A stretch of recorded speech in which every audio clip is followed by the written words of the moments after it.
Bonsoir frères et sœurs de partout où vous nous suivez.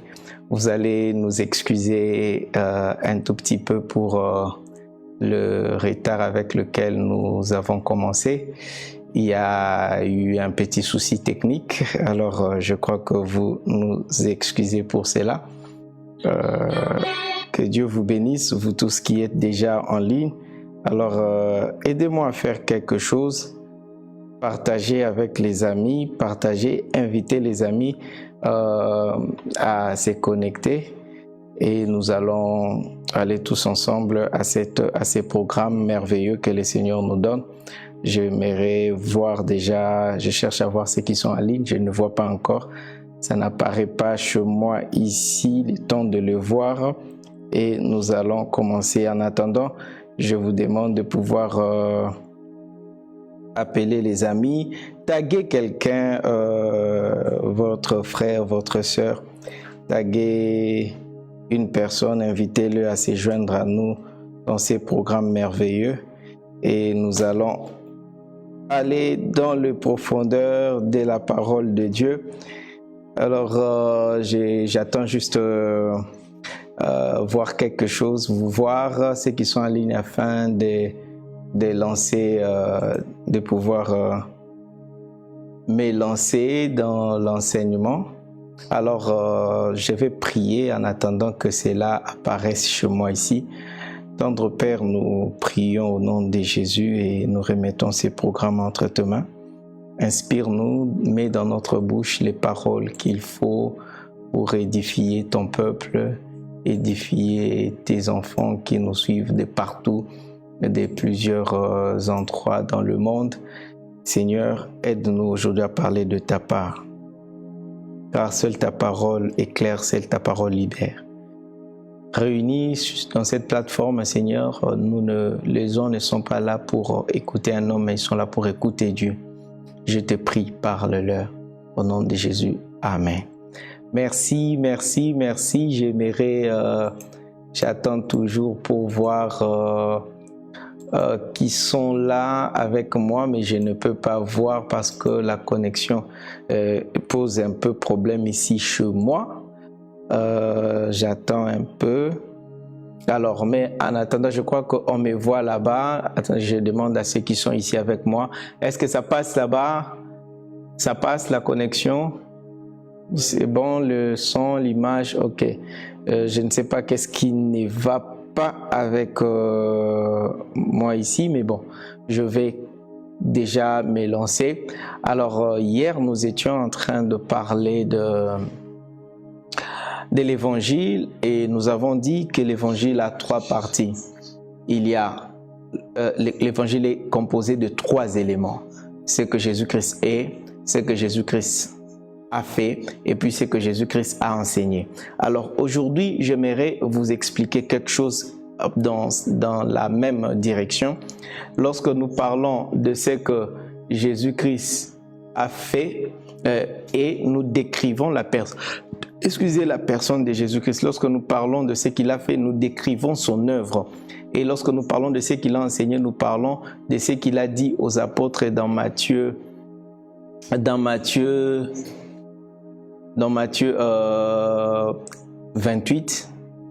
Dans Matthieu 28, à partir du verset 19, quand la Bible dit « il leur parla, Jésus leur apparut et il dit, tout pouvoir m'a été donné dans les cieux, sur la terre et sous la terre.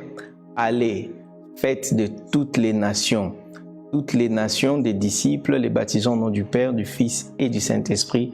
Enseignez-leur à observer tout ce que je vous ai prescrit. Voici, je suis avec vous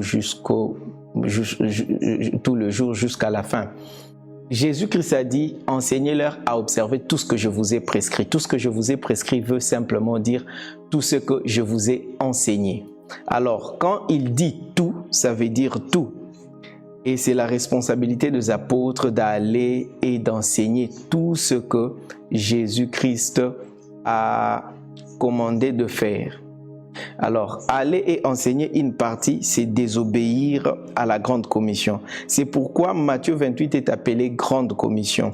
Elle ne se limite pas à gagner une âme. La grande commission, ce n'est pas le fait de gagner une âme.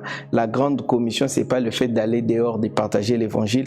Mais la grande commission consiste plutôt à enseigner tout ce que Jésus a prescrit. Tout ce que Jésus a prescrit, c'est ça la grande commission. C'est pourquoi c'est appelé même grande commission. Alors réduire la grande commission simplement au fait de gagner les âmes, c'est passer vraiment à côté de la plaque. C'est passer à côté de la plaque. Alors c'est pourquoi nous enseignons afin que nous comprenions exactement qu'est-ce que la grande commission. C'est l'évangile de Jésus-Christ. Alors aidez-moi alors que nous sommes là à taguer les amis, écrivez les noms des amis en commentaire, le nom qu'ils portent sur Facebook. Les noms qu'ils portent sur Facebook, mettez-les en commentaire. Et quand vous les mettez en commentaire, il y a quelque chose qui se passe. Ils voient cela apparaître comme notification parce que je crois fermement qu'à cette heure ici, ils sont connectés là où ils sont.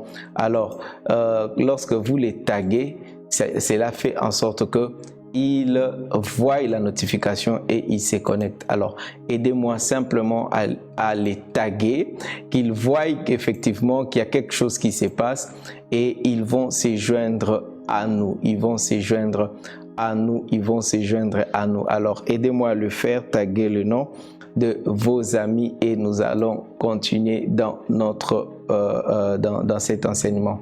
Alors, donc, je disais, Jésus a dit tout ce que je vous ai prescrit.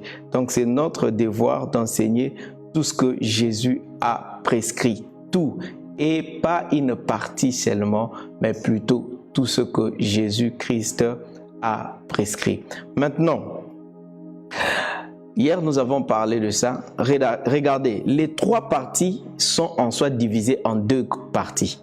Il y a ce que Jésus est et ce que Jésus-Christ a fait vont d'un seul côté parce qu'il s'agit de la personne de Jésus-Christ. Ce qu'il est et ce qu'il est et ce qu'il a fait. C'est ce qu'on appelle parler de Jésus-Christ ou bien prêcher Jésus-Christ. Il s'agit de ce qu'il est et ce qu'il a fait. Mais de l'autre côté, nous avons ce que Jésus a enseigné.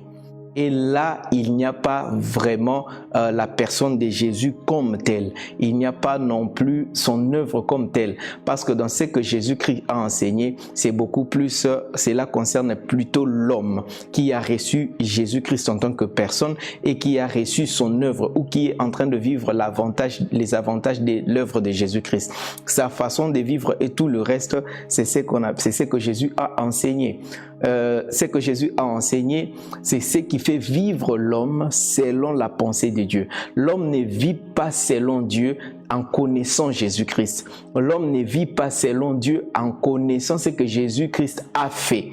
Mais ce qui fait vivre les gens conformément à la pensée de Dieu, c'est ce que Jésus-Christ a enseigné. Malheureusement, c'est la partie qui fait défaut aujourd'hui à l'Église. Cette partie qui concerne ce que Jésus-Christ a enseigné. Ce que Jésus-Christ a enseigné. C'est ce qui fait défaut aujourd'hui à l'Église. Alors, comme cela fait défaut, les chrétiens ne peuvent pas mener une vie efficace. Ils ne peuvent pas mener une vie, comment dirais-je, une vie d'impact. Ils ne peuvent pas mener cette vie-là parce que simplement, ils ne connaissent pas beaucoup de ce que Jésus-Christ a enseigné. Et vous allez vous rendre compte que même dans nos églises, la plupart du temps, on nous enseigne ce que Jésus-Christ a fait. On nous parle beaucoup plus de ce qu'il a, de ce qu'il est. Dans les prédications, vous entendrez parler de ce que Jésus-Christ est, vous entendrez parler de ce que Jésus-Christ a fait, mais vous n'entendrez pas beaucoup parler de ce que Jésus-Christ a enseigné. Parce que simplement, ce sont des mystères, ce sont des choses pour les comprendre. Il faudrait vraiment avoir un appel authentique pour les enseigner. Ce n'est pas facile d'enseigner ce que Jésus-Christ a enseigné. Est-ce que vous me suivez? Donc, aujourd'hui, nous allons maintenant décortiquer et je vais vous montrer les deux parties qui constituent, disons, séparer les deux grandes parties, grandes divisions, allais-je dire. Des grandes divisions. Une division contient les deux parties, ce que Jésus est et ce qu'il a enseigné. Une autre partie concerne ce qu'il a fait et ce qu'il est. Une autre partie concerne ce qu'il a enseigné. Et qu'est-ce que Jésus a enseigné? Jésus-Christ a enseigné le royaume des dieux.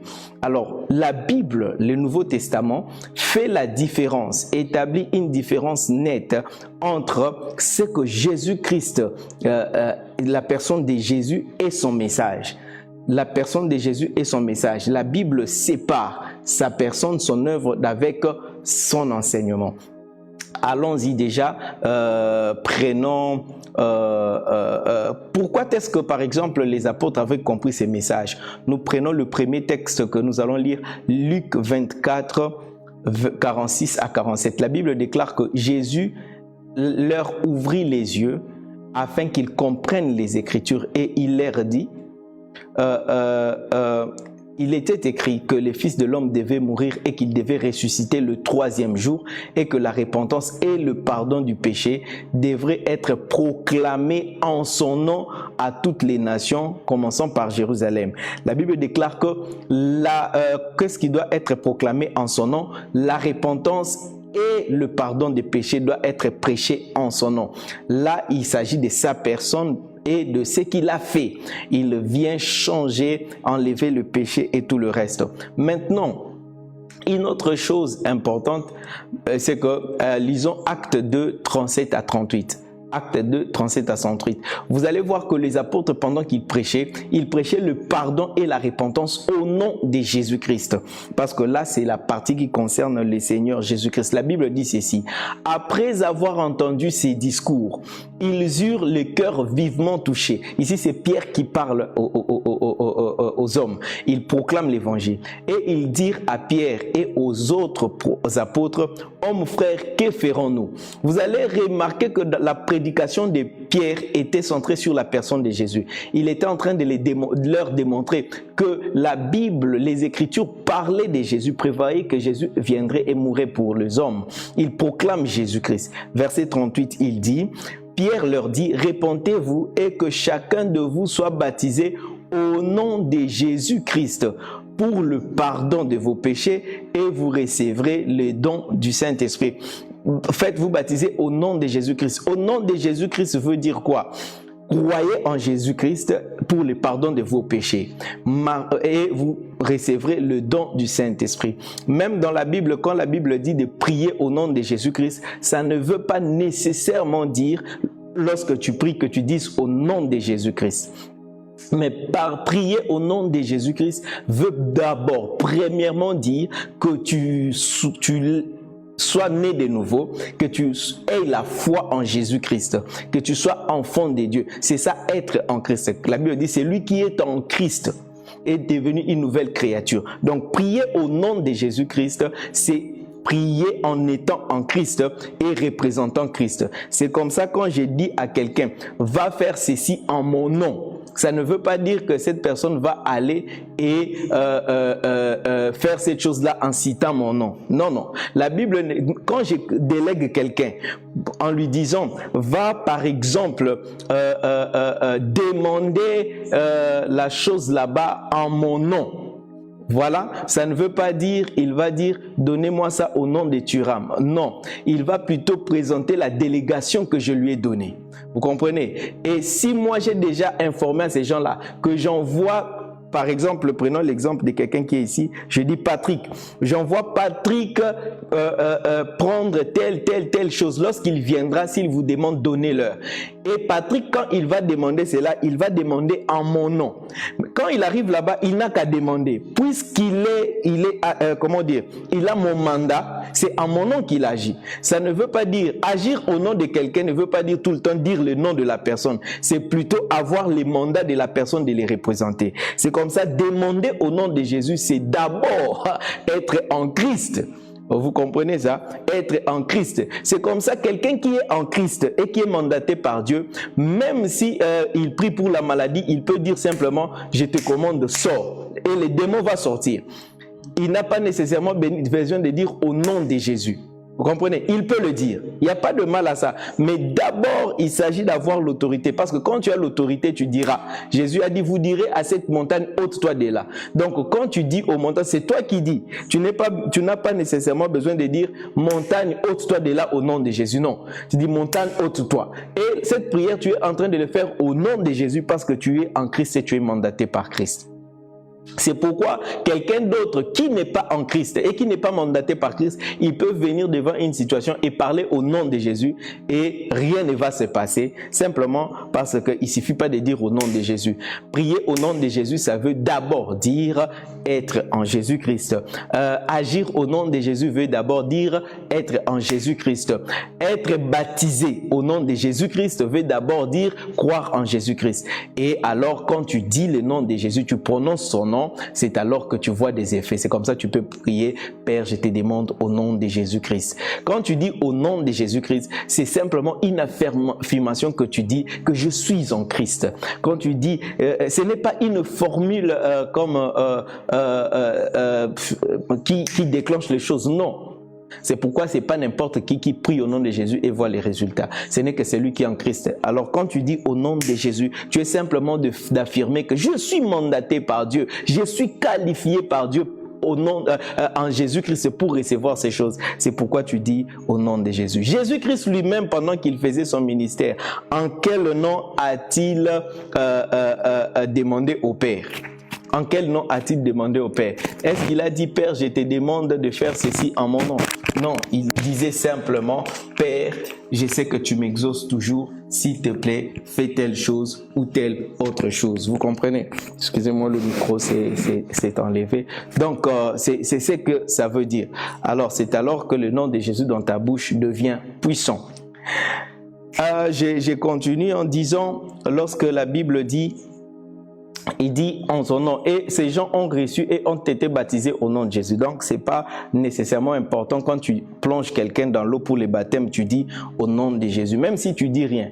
Le plus important, c'est qu'avant que cette personne n'aille dans le eau, il a d'abord dit, je crois en Jésus-Christ, je le reçois dans ma vie comme Seigneur et Sauveur. Là déjà, les baptêmes que vous allez faire, c'est déjà au nom de Jésus-Christ. Donc tu n'as pas nécessairement besoin de dire au nom de Jésus. Donc partout où on dit au nom de Jésus, ça veut dire cela. Je continue. Acte 2, 42 à 43. Acte 2, 42 à 43. J'ai essayé d'insister là-dessus parce qu'on a fait une discussion avec quelqu'un récemment sur ces sujets-là. Alors pendant qu'on discutait, j'ai lui expliqué et heureusement qu'il a compris. C'est pourquoi j'ai tenu à fixer beaucoup aujourd'hui. Pourquoi savoir que ce n'est pas une formule, mais c'est plutôt une confession de foi, voilà, par rapport à ta position. Acte 2, 42 à 43, la Bible déclare ceci. Il persévérait dans l'enseignement des apôtres, dans la communion fraternelle, dans la fraction du pain et dans les prières. La crainte s'emparait de chacun et il se faisait beaucoup de prodiges et de miracles par les apôtres. Par les apôtres, vous voyez, par les apôtres. Par les apôtres, par les apôtres. Mais ce qui me retient ici, c'est l'enseignement des apôtres. C'était quoi l'enseignement des apôtres? C'était quoi l'enseignement des apôtres? L'enseignement des apôtres, c'était tout ce que Jésus leur avait prescrit et leur avait demandé d'enseigner. Est-ce que vous me suivez? C'était tout ce que Jésus avait prescrit et tout ce que Jésus avait demandé. Il a dit, enseignez tout ce que je vous ai prescrit. Et c'est ce qui constituait l'enseignement des apôtres. L'enseignement des apôtres. Et ils enseignaient tout. Les apôtres n'enseignaient pas une partie, mais ils enseignaient tout. Et ils enseignaient ce que Jésus-Christ était, ce que Jésus-Christ avait fait et ce que Jésus-Christ avait enseigné. Vous comprenez? Et ce qui concerne le Seigneur Jésus, c'était la partie qui amenait les gens au salut. Mais la partie qui amène les gens à vivre maintenant conformément à ces saluts qu'ils ont reçus, c'est ce que Jésus-Christ avait enseigné. Acte 17, 2 à 3. Ici maintenant, je vous explique pourquoi aujourd'hui nous avons la confusion de prêcher au nom de Jésus, de prêcher Jésus, de prêcher Jésus. Non, non. Jésus lui-même n'a pas demandé de prêcher Jésus, Jésus, Jésus, Jésus. Il a demandé de prêcher l'évangile. Et l'évangile, c'est ce que Jésus est, ce que Jésus a fait et ce que Jésus a enseigné. Et la partie, ce que Jésus-Christ a enseigné est plus abondante et plus importante, allais-je dire, pour l'homme que la partie qui concerne ce que Jésus est et ce que Jésus-Christ a enseigné. C'est pourquoi Jésus-Christ lui-même ne passait pas le temps à enseigner sur lui-même. Il a passé plus de temps à enseigner ce qui doit faire vivre l'homme selon Dieu, selon le royaume de Dieu. Donc c'est ce qui est plus important. Malheureusement aujourd'hui, c'est cette partie importante qui concerne ce que Jésus-Christ est et a enseigné. C'est ce qui fait en sorte que la chrétienté soit faible aujourd'hui. C'est pourquoi nous allons passer beaucoup de temps. Acte 17, 2 à 3. Paul y entra selon sa coutume. Pendant 3 sabbats, il discuta avec eux d'après les Écritures. D'après quoi? Les Écritures. Et les Écritures, c'est quoi? C'est l'Ancien Testament. Expliquant et établissant que le Christ devait souffrir et ressusciter de mort. Et Jésus que je vous annonce, disait-il, celui qui est le Christ. Paul prêchait Jésus-Christ. Paul prêchait Jésus-Christ. Alors vous allez constater aujourd'hui à l'église que c'est beaucoup plus, on parle de plus de Paul. L'apôtre Paul a écrit aux Éphésiens, a dit, l'apôtre Paul avait dit ceci, l'apôtre Paul avait dit ceci, mais très peu de Jésus avait dit ceci. Parce que Jésus, il y a 4 livres qui parlent de Jésus. Matthieu, Marc, Luc, Jean, qui parlent de sa vie, de son histoire. Vous comprenez? Et de ce qu'il a enseigné. Mais vous allez constater qu'à l'église, on parle beaucoup plus de ce que l'apôtre Paul a dit, ce que l'apôtre Pierre a dit, mais très peu de ce que Jésus avait dit. Et le fait de lire beaucoup Paul, le fait de suivre Paul, et c'est pas mauvais, parce que Paul a fait un travail remarquable. Mais Paul a plus enseigné sur Jésus-Christ. Il a plus parlé que je vous annonce Jésus. Et cette tendance-là a affecté les enseignants et les prédicateurs d'aujourd'hui à plus enseigner sur ce qui concerne la personne de Jésus, c'est-à-dire ce que Jésus est et ce que Jésus-Christ a fait. Verset 18 d'Acte 17, je suis au verset 18, la Bible déclare ceci. Acte 17, 18. Quelques philosophes épicuriens et stoïciens se mirent à parler avec lui. Et les uns disaient, que veut dire ces discoureurs? D'autres l'entendant annoncer Jésus. Ouais? D'autres l'entendant annoncer Jésus et la résurrection. Quand vous lisez plus ce genre de choses, vous aussi vous aurez tendance à faire comme Paul, c'est-à-dire annoncer Jésus et sa résurrection. Annoncer Jésus et sa résurrection. Mais ce n'est pas ce que Jésus nous a mandaté de faire. Annoncer Jésus et sa résurrection. Non, ça ce n'est pas le mandat que nous avons reçu. L'apôtre Paul, qu'est-ce qu'il disait? Il semble qu'il annonce des divinités étrangères. Donc quand les gens disent il annonce des divinités étrangères, oui, parce qu'il était en train de parler de Dieu. Il était en train de parler de Jésus-Christ comme Dieu. Et c'est pourquoi ils disent, il nous parle d'une divinité étrangère. Donc, Paul était en train de prêcher Jésus et la résurrection de Jésus. C'est-à-dire, la personne de Jésus et l'œuvre de Jésus. Et ça ne constitue qu'une partie de l'évangile. Ça ne constitue qu'une petite partie.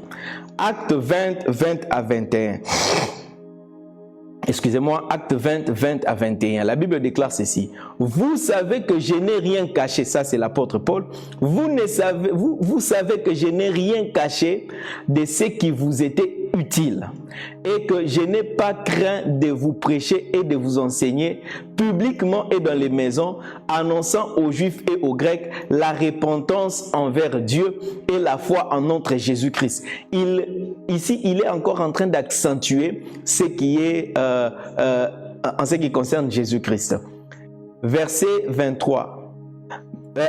1 Corinthiens, lisez avec moi 1 Corinthiens 1, 21 à 23, 22 à 23. 1 Corinthiens 1, 22 à 23. La Bible déclare ceci.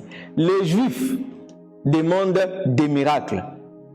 Oui, les Juifs demandent quoi? Des miracles.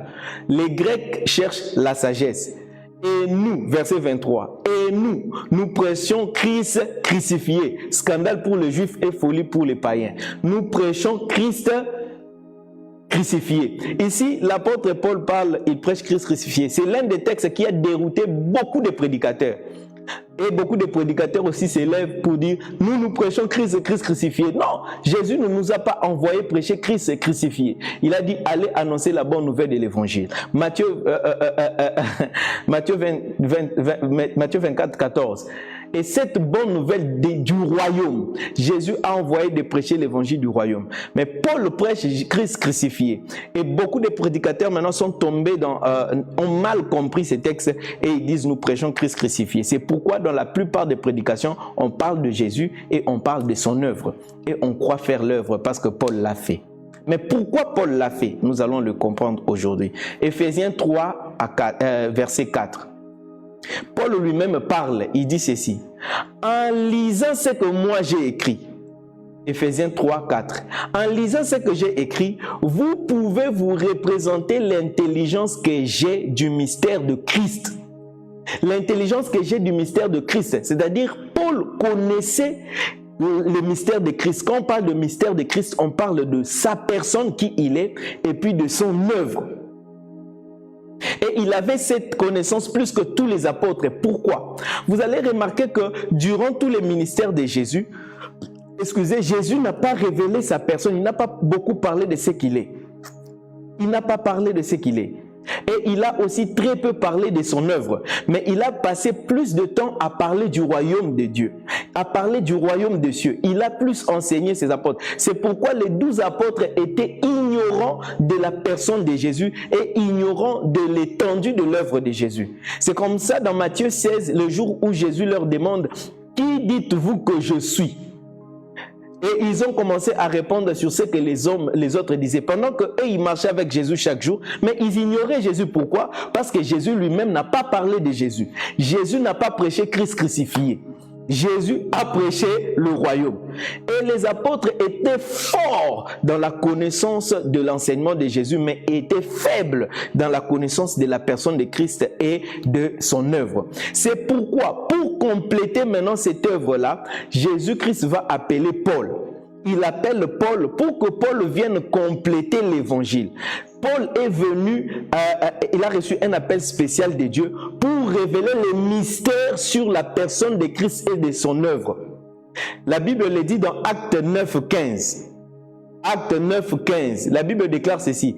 Et le Seigneur dit à Ananias, va vers cet homme Paul que j'ai choisi comme mon instrument, afin de porter mon nom vers les gentils, vers le roi et vers les enfants d'Israël. Paul a reçu dans Acte 9, verset 15, Paul a reçu un mandat spécial de porter le nom de Jésus-Christ, d'apporter la révélation sur la personne de Jésus et de son œuvre. Vers qui? Vers les gentils, c'est-à-dire le païen, vers le roi et vers les enfants d'Israël. Ça, c'était son mandat. Mais quand vous lisez quelque part, l'apôtre Pierre dit, Paul lui-même dit quoi? Moi, j'ai été envoyé vers les païens, mais Pierre a été envoyé vers les enfants d'Israël. Mais cela semble contredire la mission qu'il a reçue. Jésus-Christ lui-même parle de sa bouche, il précise la mission de Paul et là où il doit prêcher ça. Il dit, Paul doit prêcher, porter mon nom vers le gentil, le païen, le roi et les enfants d'Israël. Paul a été envoyé vers les enfants d'Israël.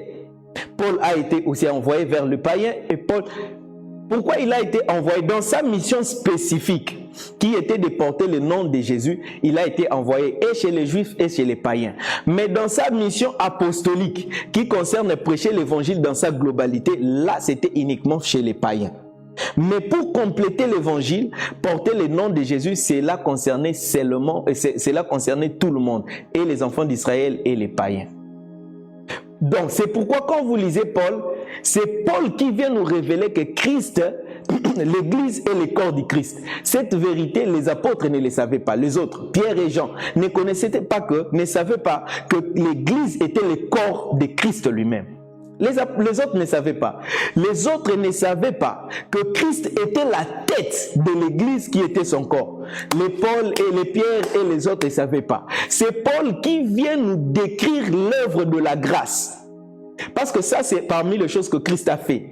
L'œuvre de la grâce. Les apôtres Paul avaient une connaissance vague. Les autres apôtres avaient une connaissance vague de l'œuvre de Christ. C'est comme ça, c'est Paul qui vient expliquer la grâce. Aujourd'hui, si nous comprenons la grâce et nous comprenons l'œuvre de Dieu, c'est l'œuvre de Christ, c'est parce que Paul a enseigné. Parce que c'était sa mission de compléter l'évangile. Est-ce que quelqu'un me suit? C'est Paul qui est venu nous expliquer qu'en même temps l'Église qui est le corps de Christ, en même temps l'Église est l'épouse de Christ. C'est Paul toujours qui nous explique cela. C'est Paul qui nous décrit, nous dépeint Christ sous toutes ses formes. C'est pourquoi lui-même dans Ephésiens 3:4, il dit, quand vous lisez ce que j'ai écrit, vous pouvez vous rendre compte, vous représentez l'intelligence que j'ai du mystère de qui? De Christ. C'est comme ça, il se tient devant les gens pour dire, je prêche Christ crucifié. C'était ça sa mission, mais c'était pas la mission de tout le monde. Ça, c'était un mandat qui était réservé à Paul, d'apporter la révélation sur la personne de Jésus, révélation qui faisait défaut chez les autres. Les autres apôtres ne connaissaient pas qui était Jésus. Ils avaient une petite connaissance de la personne de Jésus. Les autres apôtres ne connaissaient pas très bien l'œuvre de Jésus, mais ils étaient forts dans l'enseignement de Jésus-Christ. C'est-à-dire le message du royaume. Paul est venu compléter. Maintenant, pour vous prouver ça, regardez Colossiens 1, 24 à 26. C'est l'un des textes que beaucoup de gens ne comprennent pas. Je vous explique maintenant pourquoi l'apôtre Paul a déclaré cette phrase dans Colossiens 1, 24 à 26. Je vais lire au nom du Seigneur. Je me réjouis maintenant dans mes souffrances pour vous. Et ce qui manque aux souffrances de Christ, ce qui manque aux souffrances de Christ, je l'achève en ma chair pour son corps qui est l'Église. Ok. Je me réjouis maintenant dans mes souffrances pour vous et ce qui manque aux souffrances de Christ, je l'achève en ma chair pour son corps qui est l'Église. C'est d'elle que j'ai été fait ministre, selon la charge que Dieu m'a donnée auprès de vous, afin que j'annonçasse pleinement la parole de Dieu. J'annonçasse pleinement la parole de Dieu. Les mystères cachés de tout temps et dans tous les âges m'est révélé maintenant à ses saints. Quelle est cette chose-là? Paul dit qu'il achève ce qui a manqué aux souffrances de Christ. Attendez, est-ce que Paul veut dire que les fouets qu'on avait frappés Jésus-Christ n'étaient pas suffisants? Il y a quelques coups de fouet qui manquaient et Paul devait venir recevoir ces coups-là à la place de Christ? Non. Est-ce que Jésus n'avait pas suffisamment souffert à la croix pour que Paul vienne compléter ce qui manque aux souffrances de Christ? Dis-moi, qu'est-ce qui a manqué aux souffrances de Christ? Peut-être en lingala, je vais le dire, Babetake bigogoté. Alors Paul a dit, bigogo et rataki Jésus. Moi, je les reçois sur ma tête. Est-ce que ça veut dire ça? Non. Il va dire, non, on n'avait pas très bien craché sur lui. Venez cracher encore sur moi pour compléter, sinon les hommes ne seront pas sauvés. Non, Jésus n'avait pas versé suffisamment de sang. Tu vois, quand le sang commençait à couler, il y avait seulement 2 litres, alors qu'il devait verser 5 litres. Alors, ce qui avait manqué à sa souffrance, moi, Paul, je vais le compléter. Alors, faites couler les 3 litres qui manquaient. Est-ce qu'il parlait de cette souffrance-là? Non. Quand Paul dit, je viens compléter, achever, je viens maintenant, dans mes souffrances, et ce qui a manqué aux souffrances de Christ, je l'achève en ma chair. Ça veut dire simplement ceci. Jésus-Christ avait souffert à la croix. Il est mort pour que nous recevions l'évangile. C'est-à-dire que nous connaissions qui il est, qu'est-ce qu'il a fait et nous ayons aussi son enseignement. Mais Jésus n'avait donné que l'enseignement aux apôtres, mais il n'avait pas parlé beaucoup sur son œuvre et ce qu'il est. Et ce sont les choses qui manquaient à la raison pour laquelle Christ est mort. Christ est mort pour que nous recevions toutes ces révélations-là, mais nous ne l'avions pas encore reçu jusqu'à ce que Paul apparaisse. Et Paul est venu maintenant compléter ce qui manquait à l'évangile. Est-ce que vous saisissez la portée de ce que Paul a déclaré?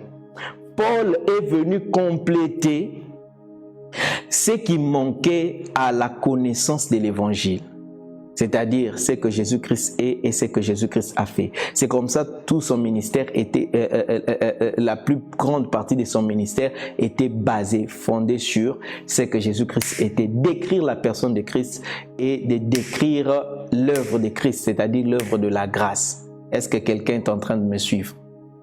C'est ce qu'il voulait dire en disant ce qui manque aux souffrances de Christ, je l'achève en ma chair. Si Paul n'était pas envoyé par Dieu, aujourd'hui nous allions avoir une connaissance limitée de sa personne et une connaissance limitée de son œuvre. C'est Paul qui nous a apporté la connaissance et la connaissance de ce que Jésus-Christ, de la raison pour laquelle Jésus-Christ est mort.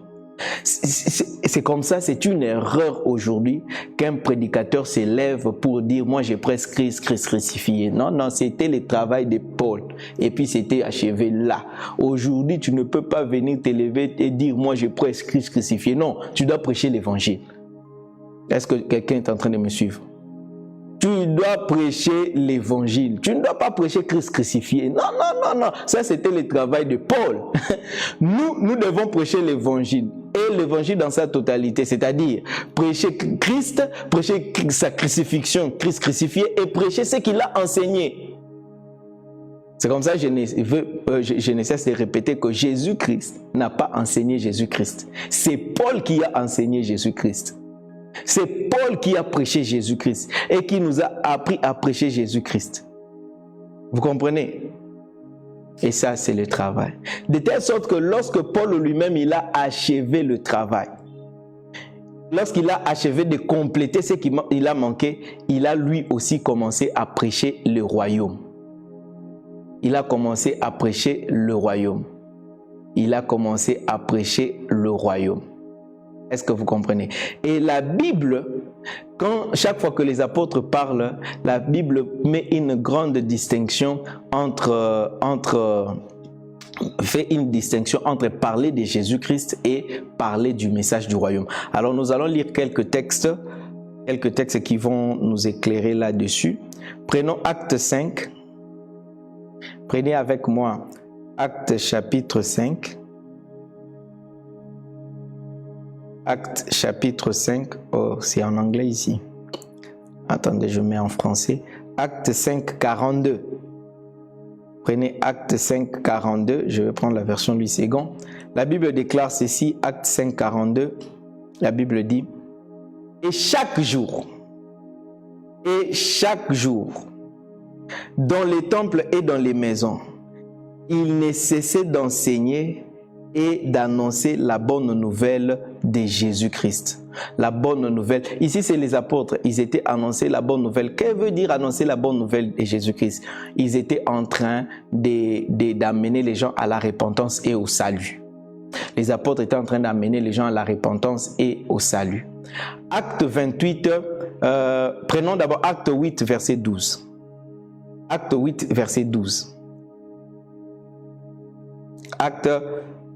Il y a une évolution qui s'est faite dans Acte 8, verset 12. Les apôtres ont progressé, mais au début, ils étaient focalisés à gagner les âmes. Et gagner les âmes, c'est ça, proclamer Jésus-Christ. Vous comprenez? Proclamer. Quand vous lisez Acte, il fait une différence.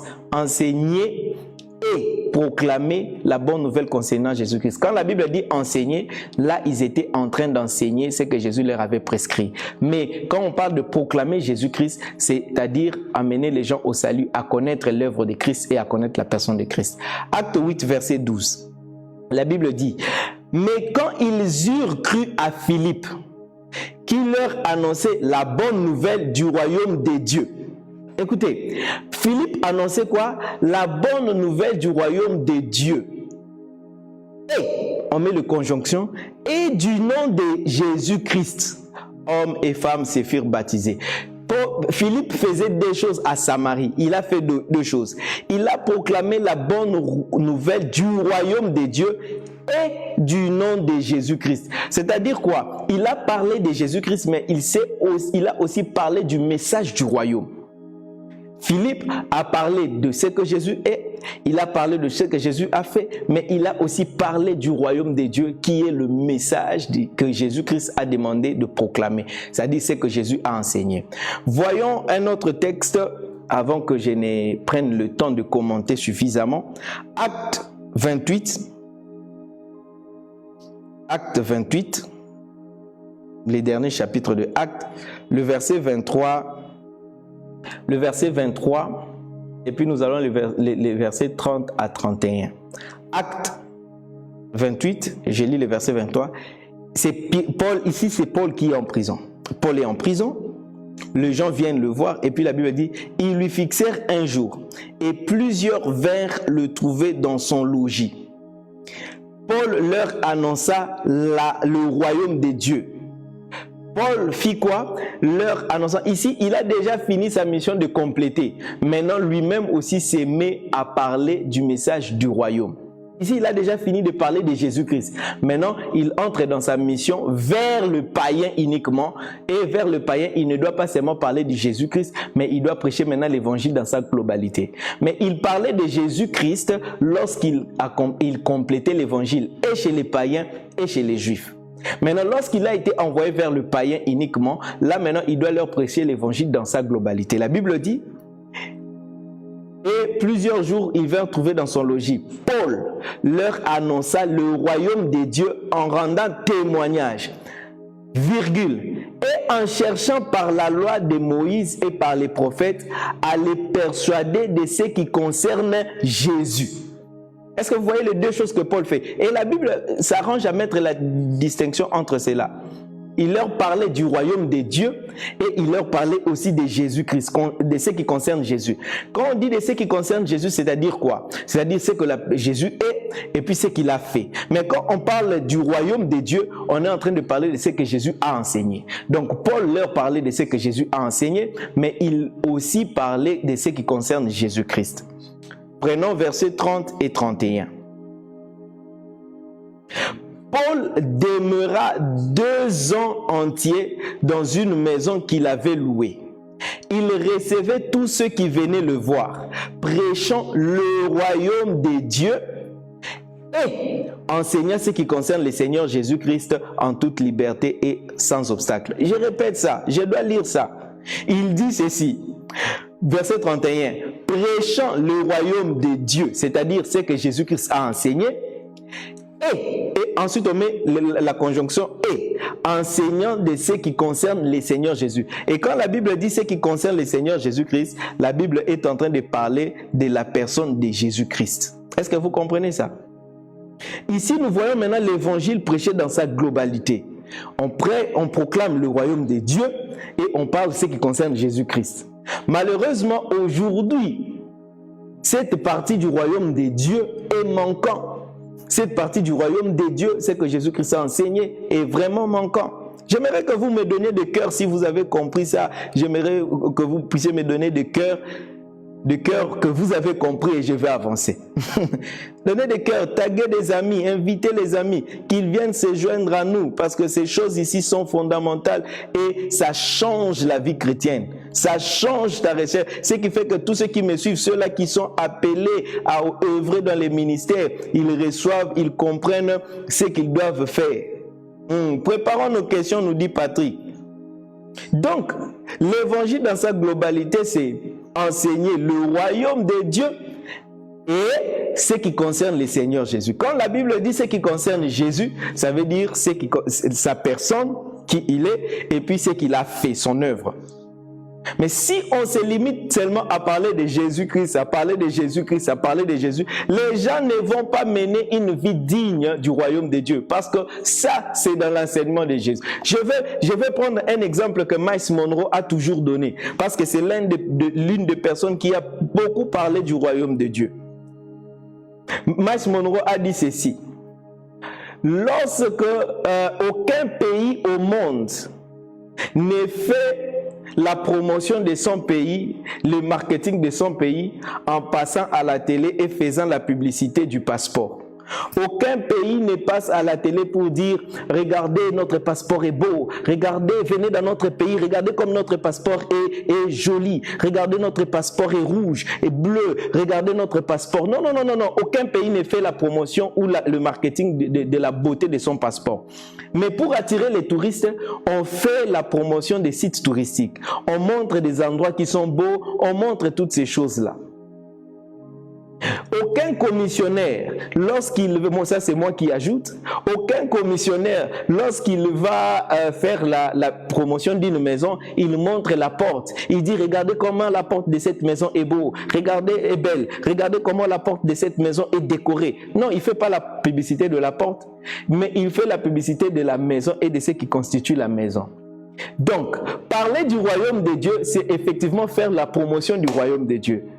Et parler de Jésus-Christ, c'est parler du visa qui te donne la possibilité d'entrer dans le royaume de Dieu.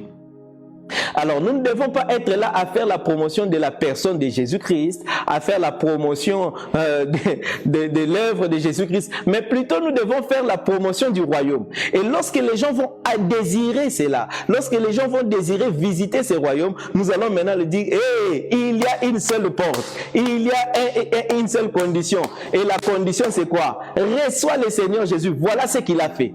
Voilà ce qu'il a fait et voici ce qu'il est. Et les personnes vont maintenant accepter Jésus et ils vont entrer dans le royaume. Maintenant, comment nous ne donnons pas envie aux gens de venir dans notre royaume? C'est parce que nous ne vivons pas. La majorité ne vit pas la vie du royaume. Or, pour vivre la vie du royaume, tu dois connaître les enseignements qui concernent le royaume. Est-ce que vous me suivez? Les enseignements du royaume. Nous allons passer des semaines et des semaines, des mois et des mois à creuser le message du royaume, à enseigner sur le royaume. Vous allez comprendre la vie du royaume et vous allez vivre la vie du royaume. Faisons la promotion du royaume. C'est le temps de faire la promotion du royaume. C'est le temps de faire la promotion du royaume. Ne nous limitons pas à dire aux gens, voilà le visa du royaume est très beau, le visa du royaume est puissant. C'est comme ça parfois que tu présentes Jésus à quelqu'un, il te regarde, il te dit, j'ai pas besoin d'un autre Dieu de plus, j'ai déjà un Dieu que je prie. Parlons du royaume, vivons le royaume, présentons le royaume. Et maintenant, nous présenterons Jésus comme la seule condition, comme le seul moyen. Lui-même, il a dit, je suis le chemin qui mène vers le Père. Nul ne va au Père que par moi. Il dit lui-même, je suis la porte de brebis. Il est le chemin. Jésus est le moyen qui nous amène là-bas. Alors nous ne devons pas faire, c'est comme quelqu'un qui fait la promotion de l'Europe, il commence à faire la promotion du trajet qui mène vers l'Europe. Non, il fera la promotion de l'Europe et tout celui qui veut aller là-bas, le chemin est ici. Sans ce chemin-là, tu ne peux pas arriver. Sans Jésus, tu ne peux pas entrer dans le royaume. Sans Jésus, sans l'œuvre de Jésus, nous ne pouvons pas accéder au royaume. Non, nous ne pouvons pas. C'est pourquoi Jésus-Christ lui-même a passé les 3 ans de sa vie à ne parler que du royaume, à n'enseigner que le royaume. Il n'a même pas enseigné ce qui concerne lui-même. Il savait que lorsque les gens vont aimer le royaume, lorsque les gens vont apprécier le royaume, lorsque les gens vont voir le royaume, ils demanderont quelle est la voie qui mène là-bas. Et c'est en ce moment-là on leur dira voilà la porte. Et puisqu'il a aimé le royaume, il veut arriver au royaume, il va aussi accepter de passer par la porte. C'est le temps pour nous de proclamer le royaume. Arrêtons à nous limiter à dire nous prêchons Christ crucifié. Non, ça c'était le message de Paul. Nous ne prêchons pas Christ crucifié, nous prêchons l'évangile. L'évangile, c'est-à-dire Christ crucifié et puis ce que Christ a enseigné. Le tout. Nous ne limitons pas à Christ. Non, non, non, non. Ça c'était le travail de Paul pendant un moment. C'est comme ça il a dit, je suis venu compléter ce qui manquait aux souffrances de Christ. Et il l'a complété avec succès. Maintenant, c'est à nous de porter le travail comme il se doit. Voilà aujourd'hui la vérité que je voulais vous expliquer avant que nous puissions entrer maintenant à étudier élément après élément. Alors, nous n'allons pas commencer avec ce que Jésus-Christ a enseigné. J'aimerais d'abord commencer avec ce que Jésus-Christ est, et puis vous parler de ce que Jésus-Christ a fait. Ensuite, je vais vous prendre suffisamment de temps de parler de ce que Jésus-Christ a enseigné, c'est-à-dire le royaume. Alors, nous ne passerons pas beaucoup de temps à parler de ce que Jésus-Christ est, parce que j'estime que c'est ce que vous entendez régulièrement dans vos églises. Bon, même si je ne suis pas certain que c'est prêché aussi, mais je crois quand même que c'est des informations, des connaissances que vous avez, ce qui concerne la personne de Jésus, parce qu'on parle beaucoup des enseignements de Paul, on parle beaucoup des enseignements de Pierre, mais on parle très peu des enseignements de Jésus-Christ. Alors, je ne prendrai pas beaucoup de temps à parler de ce qu'il est, je ne prendrai pas non plus beaucoup de temps à parler de ce qu'il a fait parce que lui-même aussi ne l'a pas vraiment beaucoup fait. Donc, en termes de proportion, nous devons plus passer le temps à parler de ce qu'il a enseigné. Alors, nous allons prendre quelques séances pour parler de ce qu'il est. Nous prendrons notamment quelques séances à parler de ce qu'il a fait et nous prendrons beaucoup de temps à creuser les messages du royaume. Alors, je sais qu'il y a déjà des questions qui s'élèvent. Posez des questions, inviter les amis, donner des cœurs, taguer des amis. Même à la fin, vous pouvez taguer quelqu'un, il recevra le message qu'on l'invite quelque part. Et il viendra et il sera béni en écoutant ces messages. Donc, merci beaucoup d'avoir suivi. Merci d'avoir été là. Permettez-moi de prier. Seigneur Dieu, je te dis merci parce que tu nous permets chaque jour de faire un pas de plus dans ces programmes d'enseignement qui édifient plusieurs et qui donnent la vie à plusieurs. Garde-nous fidèles à toi et permets-nous d'avancer et de ne pas faillir, de ne pas tomber. Et qu'en toutes ces choses, que la gloire ne revienne qu'à toi et à toi seul. Au nom de Jésus-Christ, nous avons prié. Amen. Merci d'avoir... C'est que Jésus a enseigné de maman na likambunde wana, wana. Je vais dire comme un pasteur a dit, moi quand je viens toujours avec le maman na likambu. Il ne savait pas que c'était maman na likambu. Je vais dire thème. Ok, merci d'avoir été là. Invitez les amis, partagez,